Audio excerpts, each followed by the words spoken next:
Assalamualaikum warahmatullahi wabarakatuh. Kami dari kelompok 1 kelas MLIE 4D2 akan membuat tutorial WMS. Saya, Alfibina Rahmadanti, akan menjelaskan tutorial mengenai pembuatan kriteria produk, mata uang, dan lokasi gudang. Yang pertama, saya akan membuat tutorial membuat kriteria produk, di mana di sini kita akan mengklik main menu, kemudian ada di modul setup, kemudian klik inventory kategoris maintenance. Di sini kita akan membuat kriteria produk dari perusahaan kita. Kode dari kelompok yang sudah kami buat, klik kodenya, kemudian kita sesuaikan deskripsinya, kemudian stock type-nya yaitu raw materials, kemudian teksnya yaitu exam. Untuk informasi-informasi selanjutnya yaitu disesuaikan. Kemudian kita akan enter information. Kategori inventory tersebut sudah masuk kepada list. Kemudian kita akan membuat kriteria produk yang kedua. Di sini kelompok kami membuat kriteria produk, kriteria kategorinya yaitu spare part. Kita sesuaikan lagi untuk ini raw materials. Untuk informasi-informasi selanjutnya harap dapat disesuaikan dengan kebutuhan, kemudian kita enter information.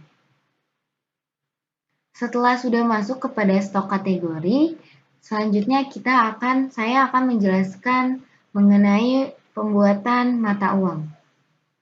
Kemudian selanjutnya yaitu tutorial pembuatan satuan material. Di sini kita klik main menu, kemudian setup, kemudian kita klik unit of measure. Di sini kita akan memasukkan satuan dari produk. Di sini kita bisa klik satuan produk apa yang mau kita bikin, kemudian bisa enter information, dan kemudian nanti akan masuk di sini. Selanjutnya yaitu pembuatan mata uang. Kita bisa klik main menu, kemudian setup, kemudian surrency maintenance. Di dalam surrency maintenance kita dapat membuat dan menginput satuan mata uang yang dapat kita tentukan di dalam suatu perusahaan. Di sini kita akan membuat satuannya yaitu rupiah, Indonesia rupiah. Kita bisa cari, kemudian country-nya kita klik Indonesia rupiah. Terus kita dapat klik enter information. Setelah kita mengklik enter information, data mata uang yang telah kita input akan masuk ke dalam list surrency maintenance di sini. Selanjutnya yaitu tutorial pembuatan lokasi gudang. Di sini kita dapat klik main menu, kemudian setup, kemudian inventory location maintenance. Di sini kita dapat menuliskan kode dari kelompok yang sudah kita tentukan. Untuk informasi-informasi selanjutnya dapat disesuaikan dengan kebutuhan dari masing-masing kelompok yang telah ditentukan. Kemudian kita dapat klik enter information. Selanjutnya pembuatan warehouse yang kedua yang telah kita tentukan dari kelompok 1. Informasi-informasi selanjutnya dapat disesuaikan, kemudian kita dapat enter information. Setelah kita enter information, warehouse yang sudah kita input akan masuk kepada list inventory location maintenance. Selanjutnya, saya Teresia Elizabeth akan menjelaskan mengenai pembuatan supplier. Pertama-tama, kita akan ke menu supplier, lalu add a new supplier. Dan di sini kita akan mengisi data sesuai dengan data yang kita punya.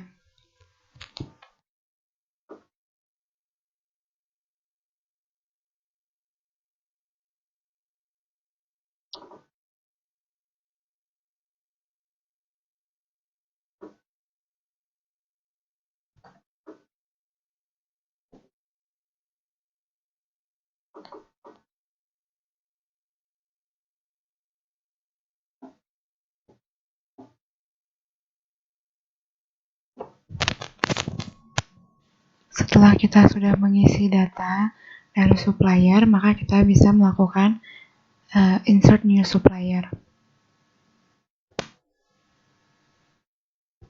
Untuk memastikan bahwa supplier kita sudah terinput, maka kita bisa melakukan dengan memencet supplier lalu men-search kode dari supplier kita.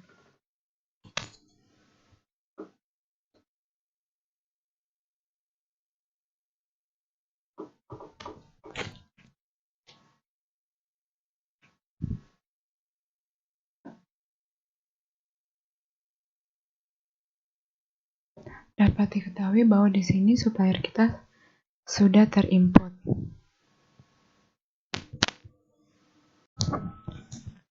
Selanjutnya, saya akan menjelaskan mengenai cara pembuatan authorization. Di sini kita mengklik main menu, lalu setup, lalu kita memilih set purchase order authorization level.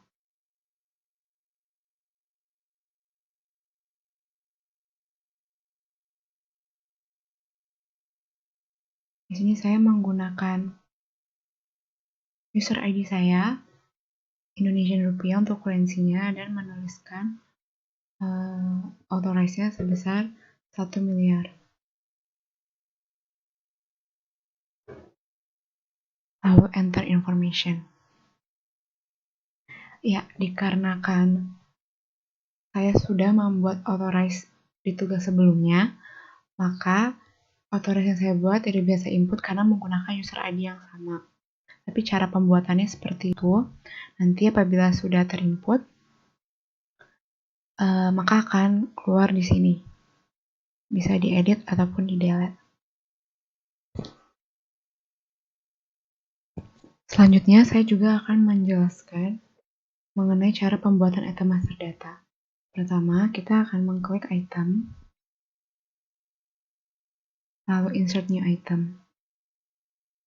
Di sini kita akan memasukkan data item yang akan kita input. Di sini saya akan memasukkan 5 item. Yang pertama adalah lampu LED, lampu laser, lalu LED chipset, ada LED drive, dan terakhir adalah housing heatsink.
Setelah semua item telah terinput, maka kita bisa mengecek apakah semua item telah masuk ke dalam database dengan back to item.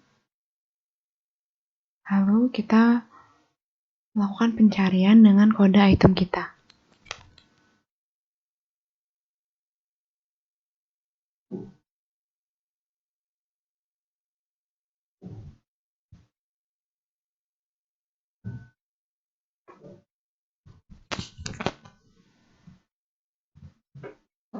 Maka pencariannya di enter per. Lihat di sini dapat diketahui bahwa kelima item yang tadi sudah kita masukkan telah terinput di dalam database WMS ini.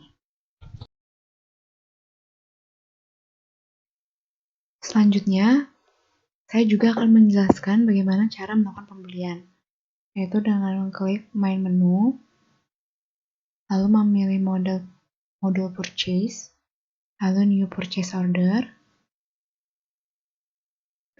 Di sini kita akan melakukan pencarian pada supplier kita. Ya, di sini ada supplier kita yaitu PT Ben Elektronik yang sudah kita buat.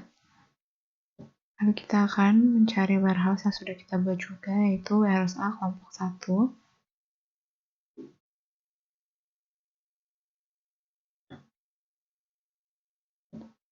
Ada saudari Bina yang telah membuatnya. Lalu apabila semua data sudah diisi, kita dapat melakukan enter line item.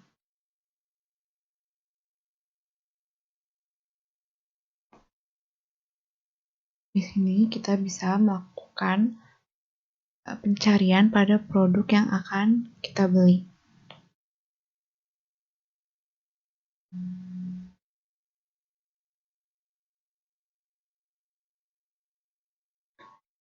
Di sini kita akan melakukan pembelian kepada housing heatsink, LED chipset, dan LED driver dengan sejumlah 10 produk.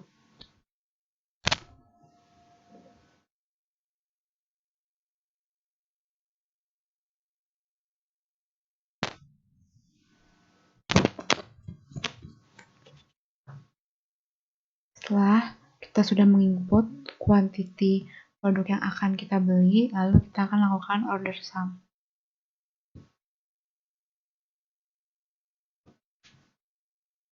Di sini kita menentukan biaya dari pembelian produk tersebut.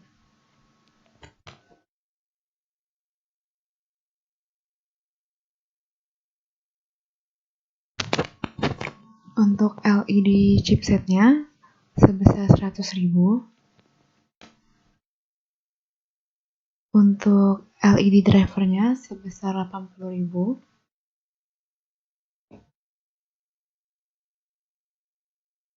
Untuk housing heatsink sebesar 60.000.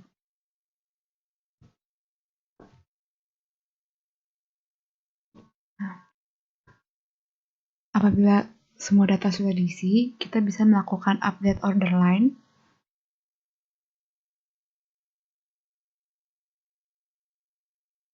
Lalu proses order. Setelah itu, kita harus melakukan pengeprintan pada purchase order.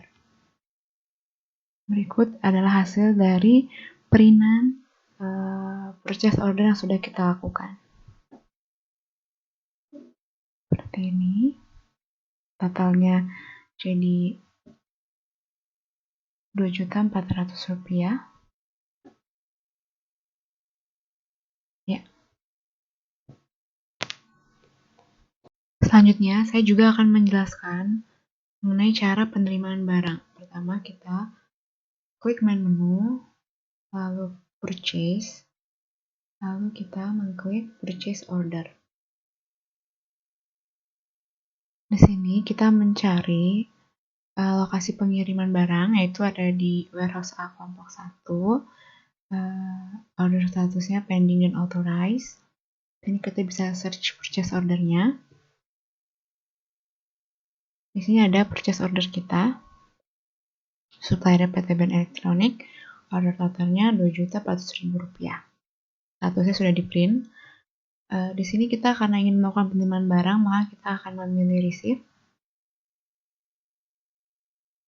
Karena saya menggunakan metode penerimaan barang langsung, maka saya akan menulis quantity yang saya terima sesuai dengan quantity yang saya order, lalu akan men-checklist complete-nya.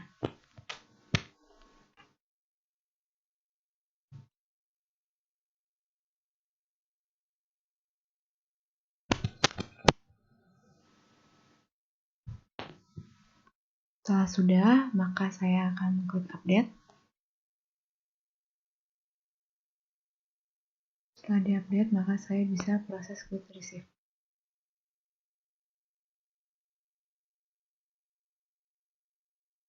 Di sini, untuk pembuktian bahwa sudah diupdate, kita bisa melakukan proses pengeprintan klik receive.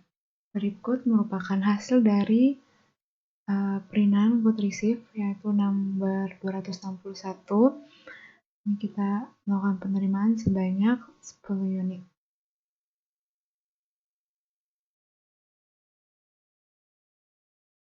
Selanjutnya, saya Nurlinda Febrianti akan menjelaskan tutorial melakukan stock adjustment, melakukan produksi, sampai melakukan transfer stok antar warehouse.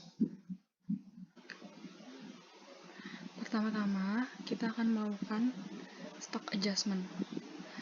Pertama, main menu, lalu pencet inventory, lalu pencet inventory adjustment, lalu kita bisa search kode barang kita, lalu pilih barang yang mana yang kita akan adjust stoknya. Di sini saya akan memilih lampu LED, warehouse kita, lalu kita masukkan kuantitinya. Di sini saya akan memasukkan kuantiti 30. Deskripsinya itu penambahan stok lama. Lalu bisa kita enter stock adjustment.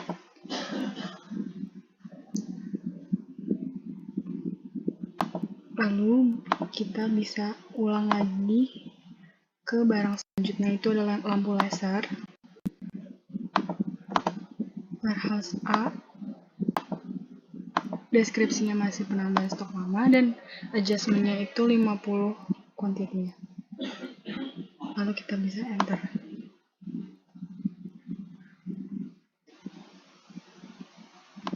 Lalu kita bisa cek inventory kita. Di sini kita bisa search kode kita. Ini udah ada nambah ya. Lampu LED 30 dan lampu laser 50.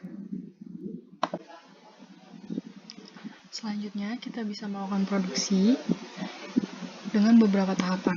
Yang pertama itu ada menentukan work center. Itu kita pencet main menu, manufacturing, work center. Kita bisa membuat work center. Di sini saya akan melakukan penambahan work center dengan kode D2K1A, dan work center description-nya kita di sini, karena kita di sini memproduksi hanya lampu LED, jadi kita tulis work center lampu LED di location warehouse A kelompok 1 dengan overhead per hour 10. Enter information.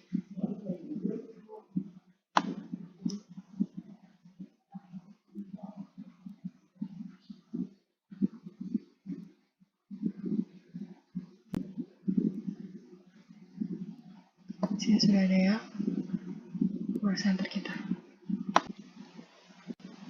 Tahapan selanjutnya melakukan produksi itu pembuatan bills of material. Pertama kita masuk main menu, manufacturing, lalu kita pencet bills of material. Kita cari kode barang kita, search now, lalu kita pilih barang yang ingin di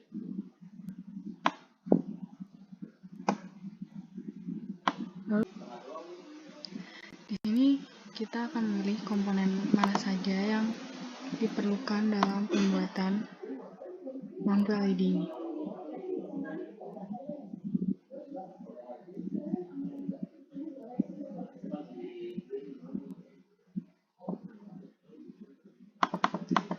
Yang pertama ada housing head seal, level sequence inbound 1,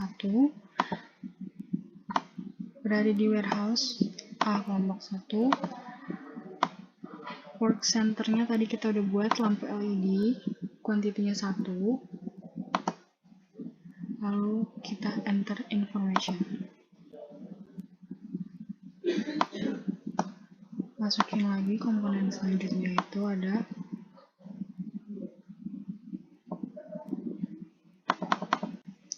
LED chipset, sequence inbound 1, warehouse kelompok 1 masih, work center lampu LED, kuantitinya juga 1, enter information. Lalu terakhir ada komponen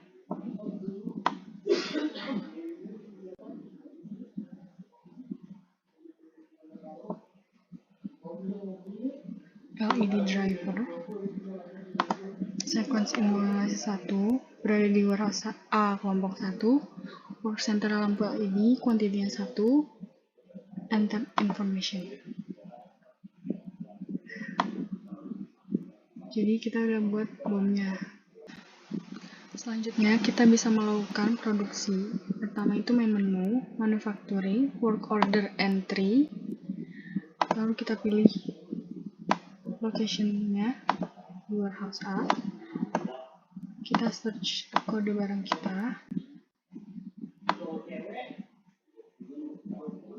Kita pilih mana yang akan kita add to order.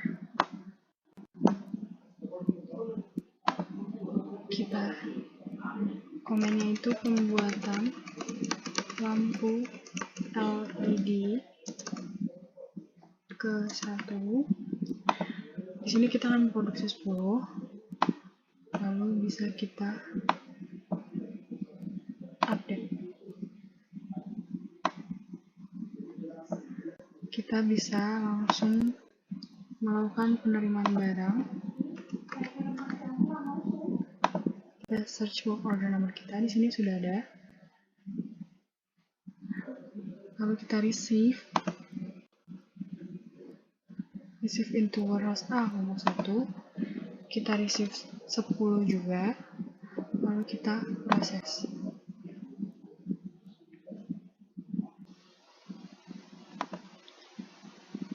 Di sini tadi kita bisa lihat work order kita. Di sini sudah diterima 10 dari 10 yang sudah kita produksi. Lalu kita bisa lihat total item sekarang. Kita cari kode kita.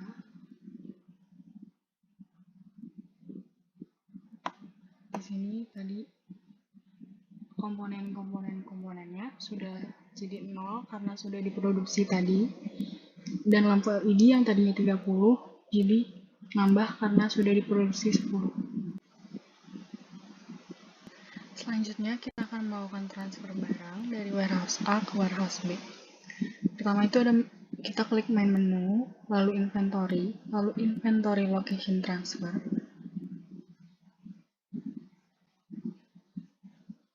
Selanjutnya kita search barang kita. Di sini kita akan mentransfer barang jadi ke warehouse B. Jadi yang pertama itu yang kita transfer lampu LED from stock location warehouse A to warehouse B. Transfernya itu sesuai barang yang sudah tadi, yang ada di warehouse A. Semuanya kita transfer. Jadi tadi ada 40, jadi kita enter. Lalu bisa kita print langsung.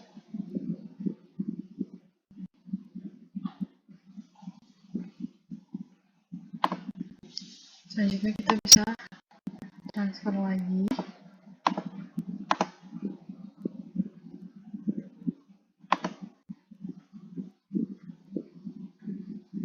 Lampu laser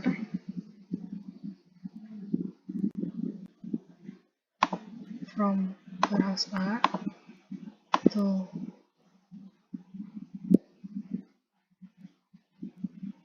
warehouse B dengan kuantiti 50, tadi ada 50, dan kita print.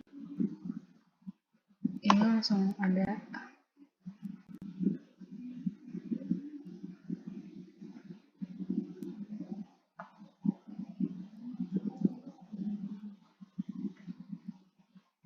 Selanjutnya kita bisa lihat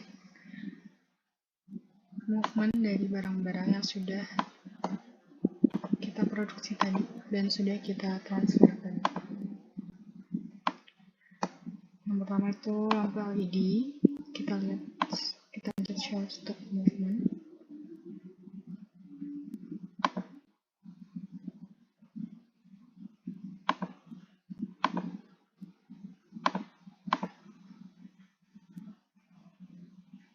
Work order, location transfer, dan stock adjustment. Selanjutnya itu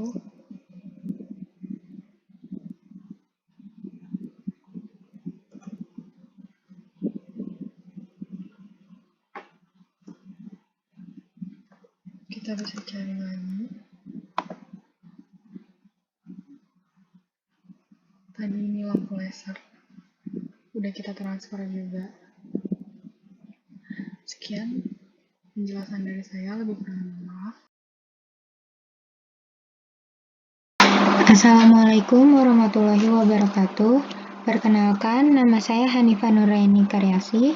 Saya akan menjelaskan tutorial untuk membuat customer database dan melakukan proses penjualan. Yang pertama, saya akan menjelaskan mengenai pembuatan customer database.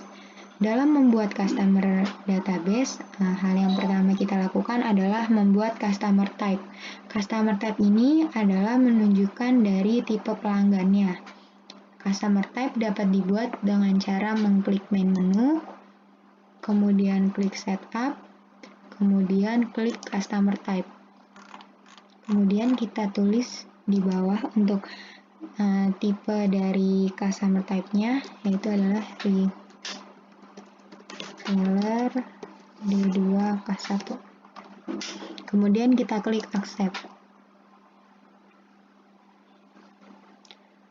Namun pada webnya muncul keterangan seperti ini, yang berarti sudah tidak bisa lagi untuk menginput customer type-nya karena sudah over. Kemudian kita bisa membuat customer type-nya dengan cara mengedit customer type yang sudah ada. Dengan mengklik main menu, kemudian setup, kemudian customer type. Di sini kita pilih customer type yang sudah ada yang akan kita edit, yaitu adalah ini. Kemudian kita sesuaikan. Kemudian kita klik accept. Dengan begitu, customer type-nya sudah terbuat. Selanjutnya adalah membuat sales area yang dapat dibuat dengan cara mengklik main menu, kemudian setup, kemudian sales area. Di sini kita menuliskan area kodenya itu adalah DK1. Kemudian area name-nya ini adalah merupakan daerah sales perusahaan, yaitu berada di Jakarta Selatan. Kemudian enter information.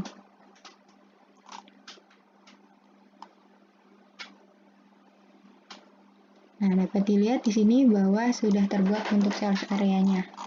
Kemudian yaitu adalah pembuatan sales type. Ini kita dapat klik main menu, kemudian klik sales type. Kita dapat isi di bawahnya itu adalah untuk tipe kodenya 1K, kemudian sales type name-nya adalah PT Nibe Jaya. Kemudian kita dapat mengklik accept.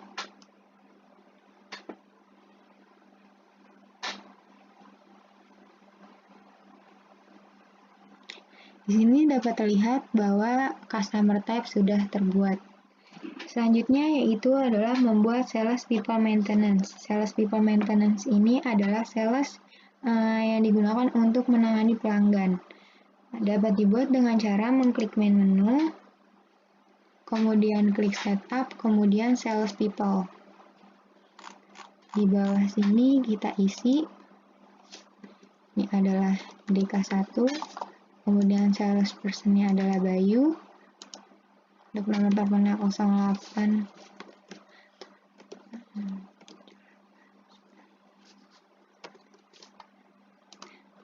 Kemudian kita klik enter information.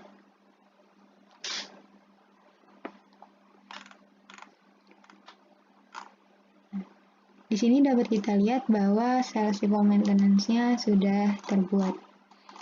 Setelah membuat customer type, sales area, sales type, dan juga sales vehicle maintenance, maka kita dapat membuat customer maintenance atau database customer-nya. Dapat dibuat dengan cara mengklik customer, kemudian add a new customer. Nah, di sini kita tuliskan untuk customer kodenya adalah D2K1 CTM. Customer name-nya adalah PT Customer Kelompok 1. Kemudian di sini address line yang pertama adalah berupa nama jalan.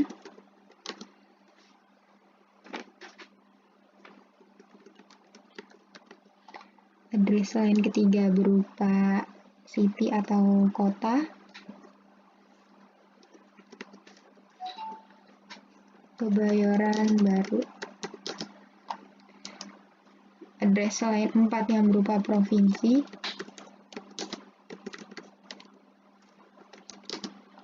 Kemudian address line 5 yang berupa kode pos. Kemudian country-nya kita pilih Indonesia, negara Indonesia. Kemudian untuk sales type-nya kita pilih yang sudah kita buat tadi. Selanjutnya kita pilih customer type-nya, yaitu adalah retail D2K1. Kemudian kita klik add new customer. Selanjutnya kita isi customer branch-nya. Di sini kita pilih salesperson yang sudah kita buat tadi. Sales area-nya. Ini kita pilih untuk warehouse-nya.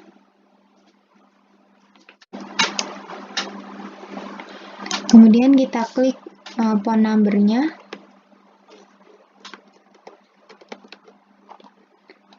Selanjutnya kita klik emailnya. bijaya@gmail.com.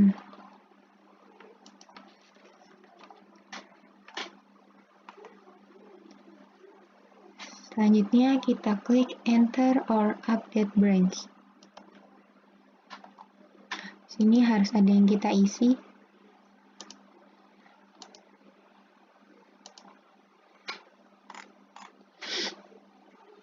Kemudian kita klik enter or update branch. Dapat dilihat bahwa sudah terbuat untuk data customer-nya. Kemudian yang kedua, saya akan menjelaskan mengenai pembuatan untuk proses penjualan.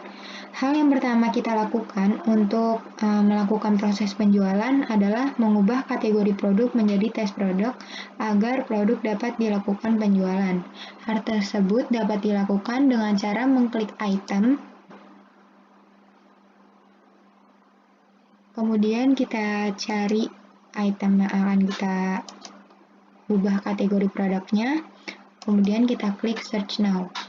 Nah, di sini kita klik itemnya, kemudian klik modify item details.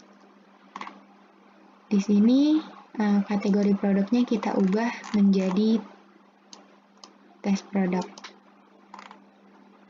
Kemudian klik update. Jadi kita lakukan juga untuk item yang berikutnya. Kita dapat klik untuk kode itemnya. Kemudian kita search. Kita klik lagi itemnya, kemudian modify item details. Dan kita ubah lagi menjadi test product. Kemudian klik update. Kemudian setelah kita mengubah semua kategori produk menjadi tes produk, langkah selanjutnya yaitu adalah menginput data standar cost produk pada menu maintain standar produk. Yang dapat kita lakukan dengan cara mengklik maintain standar cost. Nah, di sini kita input untuk standar cost-nya. Untuk laser ini, standar cost-nya adalah 160.000. Kemudian kita klik update.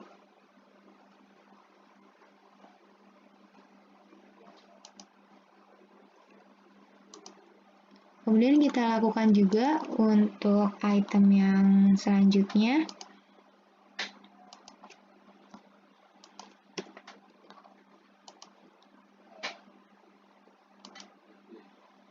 Kita klik maintain standard cost. Di sini adalah 75.000 untuk lampu LED. Kemudian kita klik update.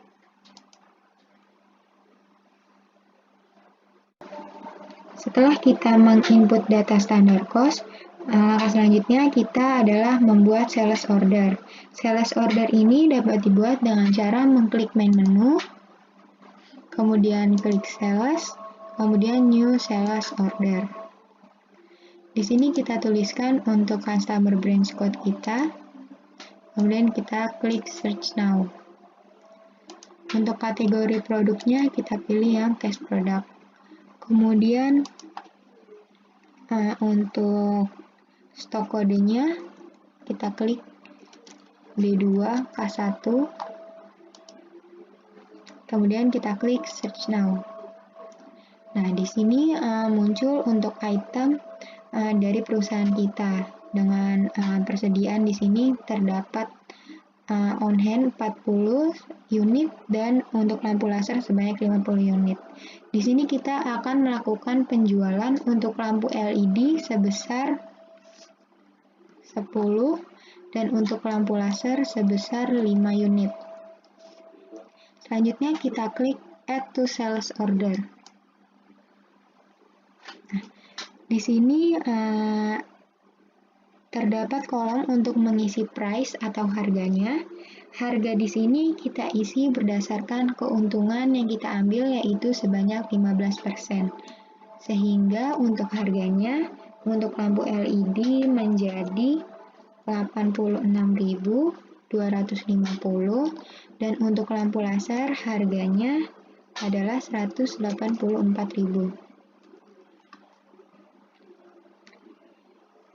Setelah kita mengisi harganya, kemudian kita mengklik enter delivery detail and confirm order. Setelah itu kita harus melakukan pengecekan kembali. Di sini kuantitinya sudah benar sebanyak 10 unit, untuk lampu laser 5 unit dengan harganya itu untuk lampu LED sebesar 86.250 dan lampu laser 184.000. Kemudian untuk customer kelompok 1, warehouse B kelompok 1, Jalan Gandaria, Kebayoran Baru, Jakarta Selatan, Indonesia. Setelah ini kita dapat mengklik place order.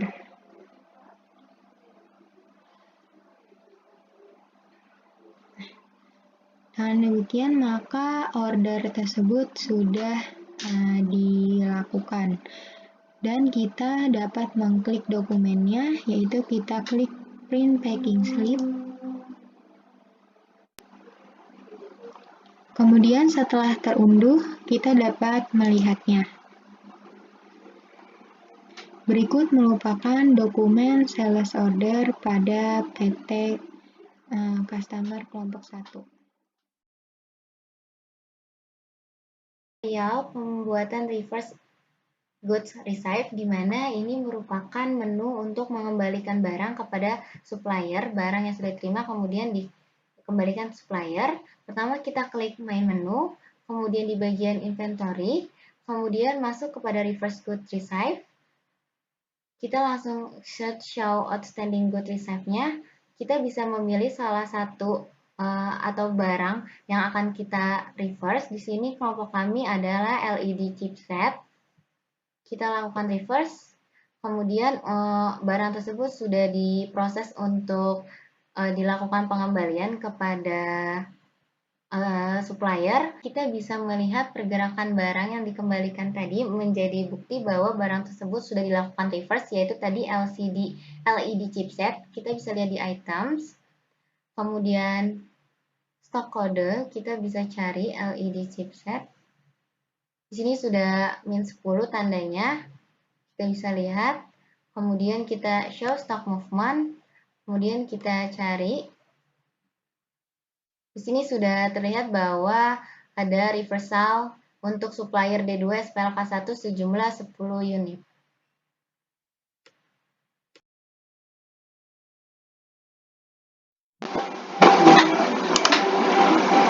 Assalamualaikum warahmatullahi wabarakatuh. Perkenalkan, nama saya Hanifah Nuraini. Saya ingin menjelaskan mengenai menu yang tersedia pada WMS yang di luar dari praktikum 2-6.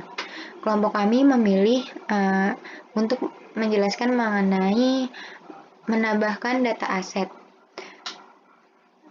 Aset perlu didata karena digunakan untuk memonitor penyusutan aset dan juga untuk meningkatkan keamanan. Pada saat ini, penambahan aset yang akan kita lakukan yaitu karena perusahaan baru saja membeli aset baru berupa forklift. Aset tersebut dapat ditambahkan ke dalam WMS dengan cara mengklik main menu, kemudian aset, manager, kemudian add a new asset. Di sini kita terdapat aset kategori. Karena forklift merupakan kategori material handling, di sini belum tersedia untuk kategori material handling, sehingga kita membuat kategori asetnya terlebih dahulu. Kita klik Add or Modify Asset Categories. Nah, di sini kita dapat memasukkan untuk kategori kodenya, yaitu adalah D2K1 MH, kemudian kategori description-nya adalah material handling. Nah, di sini adalah fixed asset cost GL code. GL code ini adalah jurnal umum. Di sini karena material handling itu berupa kendaraan, sehingga kita cari jurnal umumnya itu untuk kategori kendaraan. Untuk di sini juga accumulated depreciation GL-nya kita pilih untuk kendaraan. Setelah kita memasukkan datanya, selanjutnya kita klik enter information. Nah, di sini sudah dapat terlihat bahwa kategorinya sudah kita buat. Selanjutnya kita harus membuat lanjutannya, yaitu asset location. Karena forklift ini akan ditempatkan di warehouse A kelompok 1, maka kita perlu menambahkan lokasi asetnya terlebih dahulu. Kita klik Add Asset Location. Kemudian di sini kita tulis location ID-nya itu D2K1. Nah, di sini location depression-nya itu kita klik karena kita menaruh di warehouse A. Kita tulis warehouse A kelompok 1. Kemudian kita klik enter information. Di sini sudah dapat terlihat untuk asset location-nya sudah kita buat. Selanjutnya yaitu kita memasukkan data dari aset yang akan kita tambahkan. Kita klik main menu, kemudian add a new asset. Di sini kita tulis untuk asset description-nya itu forklift. Di sini asset description-nya panjangnya itu Toyota forklift kapasitas 3 ton 8 F BN15. Di sini sudah kita tulis untuk aset description-nya, kemudian kita pilih aset kategorinya, itu berupa yang pertama ini material handling. Untuk aset location-nya, kita ingin menaruh forklift tersebut di warehouse A, kelompok 1. Selanjutnya itu untuk barcode-nya, ini kita tulis nomor barcode-nya itu. Selanjutnya untuk serial number-nya itu 08. Ini kita sesuaikan dengan aset yang akan kita data. Selanjutnya untuk depreciation rate, rate untuk forklift itu sebesar 10%. Nah, setelah kita mengisi semua datanya, maka kita dapat mengklik insert new fixed asset. Nah, ketika ini sudah kosong kembali, berarti aset tersebut sudah bisa ditambahkan. Untuk mengeceknya, kita bisa klik main menu, kemudian asset manager, kemudian select an asset. Nah, di sini kita klik search now. Di sini dapat kita lihat bahwa aset tersebut sudah kita data di WMS. Terima kasih.